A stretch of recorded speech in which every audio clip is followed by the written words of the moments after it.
بسم اللہ الرحمن الرحیم۔ ایک شرابی تھا جس کے یہاں ہر وقت شراب کا دور رہتا تھا۔ ایک مرتبہ اس کے بعد یار احباب جمع تھے، شراب تیار تھی۔ اس نے اپنے ایک غلام کو 4 درہم دیے کہ شراب پینے سے پہلے دوستوں کو کھانے کے لیے کچھ پھل خرید کر لائے۔ وہ غلام بازار جا رہا تھا۔ راستے میں حضرت منصور بن عمار بصری کی مجلس پر گزر ہوا۔ وہ کسی فقیر کے واسطے لوگوں سے کچھ مانگ رہے تھے اور یہ فرما رہے تھے کہ جو شخص اس فقیر کو 4 درہم دے میں اس کے لیے 4 دعائیں کروں گا۔ اس غلام نے وہ 4 درہم اس فقیر کو دے دیے۔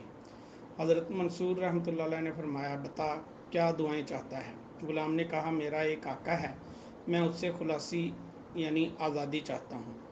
حضرت منصور نے اس کی دعا کی، پھر پوچھا دوسری دعا کیا چاہتا ہے؟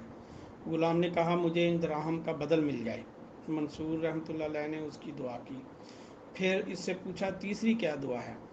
غلام نے کہا، حق تعالی شانہ میرے سردار کو توبہ کی توفیق دے اور اس کی توبہ قبول کرے۔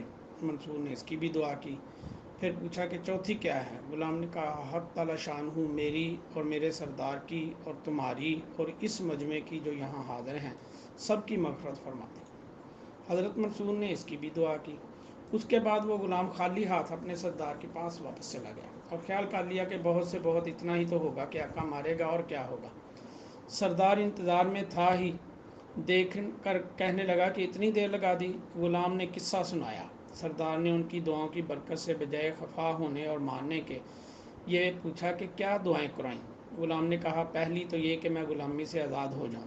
سردار نے کہا، میں نے تجھے آزاد کر دیا۔ دوسری کیا تھی؟ غلام نے کہا، مجھے ان درہموں کا بدلہ مل جائے۔ سردار نے کہا، میری طرف سے تجھے 4000 درہم نظر ہیں۔ تیسری کیا تھی؟ غلام نے کہا، حق تعالی شانہ تمہیں شراب وغیرہ فسق و فجور سے توبہ کی توفیق دے۔ سردار نے کہا، میں نے اپنے سب گناہوں سے توبہ کر لی۔ چوتھی کیا تھی؟ غلام نے کہا، حق تعالی شانہ میری اور آپ کی اور ان بزرگ کی اور سارے مجمع کی مغفرت فرما دے۔ سردار نے کہا، یہ میرے اختیار میں نہیں ہے۔ رات کو سردار نے خواب میں دیکھا، کوئی شخص کہہ رہا ہے کہ جب تو نے وہ تینوں کام کر دیے جو تیرے اختیار میں تھے تو کیا تیرا یہ خیال ہے کہ میں وہ کام نہیں کروں گا جو میرے اختیار میں ہے؟ میں نے تیری اور اس غلام کی اور منصور کی اور اس سارے مجمع کی مغفرت کر دی۔ سبحان اللہ و بحمدہ، سبحان اللہ العظیم و بحمدہ، استغفر اللہ۔